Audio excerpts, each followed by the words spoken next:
Hello, I'm Kurt Tolson. I'm going to be presenting today about communication in computer science.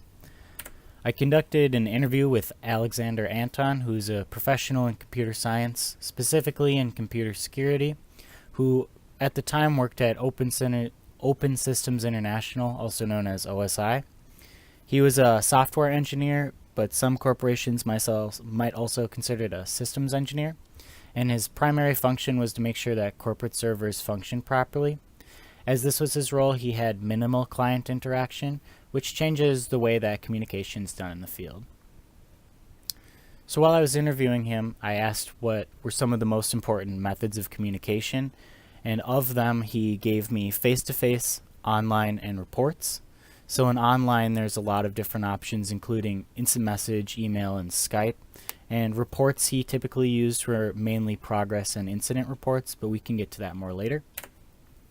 So with face-to-face or verbal communication, his primary use of this communication was identifying tasks, also known as meeting with the project leader and discussing what sort of tasks you should have completed by the day or by the week, and also identifying issues with those tasks that you might need help for, which is where we get to teamwork, which is using verbal communication to get help from others or helping others, so trading information with your coworkers, if you will. And finally, verbal communication is used extremely effectively at networking or meeting and discussing things with your other coworkers and just getting to know them.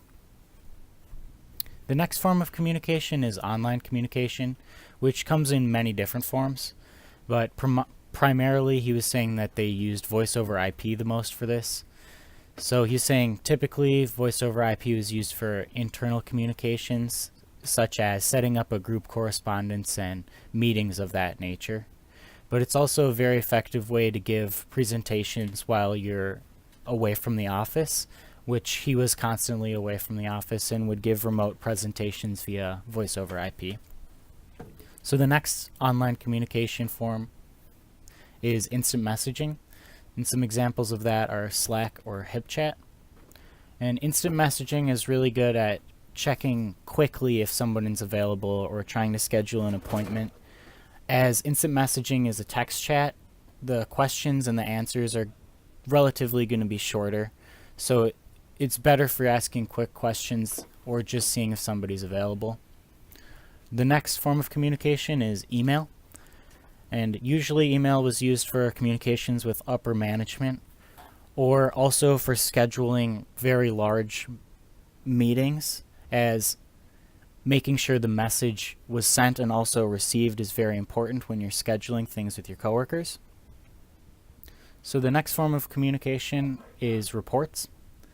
As I mentioned earlier, the two that Anton focused on the most were progress reports and incident reports.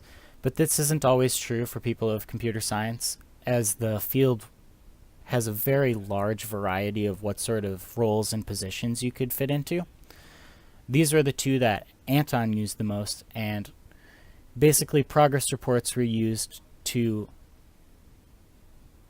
say where you were at that specific moment in the company. So it allowed you to indicate like what you're working on and the status of each individual task you were working on. He related it to me as a checklist where you could go online and edit basically like what tasks you were given and how far you are in them. The next report is an incident report, which at his company was typically called a root cause analysis report, which focused on where issues came from and how to prevent issues in the future. He was saying they're typically more rare, but they're very necessary and an integral part of the company, as issues within the servers definitely need to be documented and resolved for the company to operate. He was also saying that some departments deal more specifically with incidents than others, as there's an entire department that dealt with incidents for this company. So finally, I have an infographic that briefly covers the forms of communication in computer science and also gives you a short, brief explanation of what those forms of communication are effectively used to do.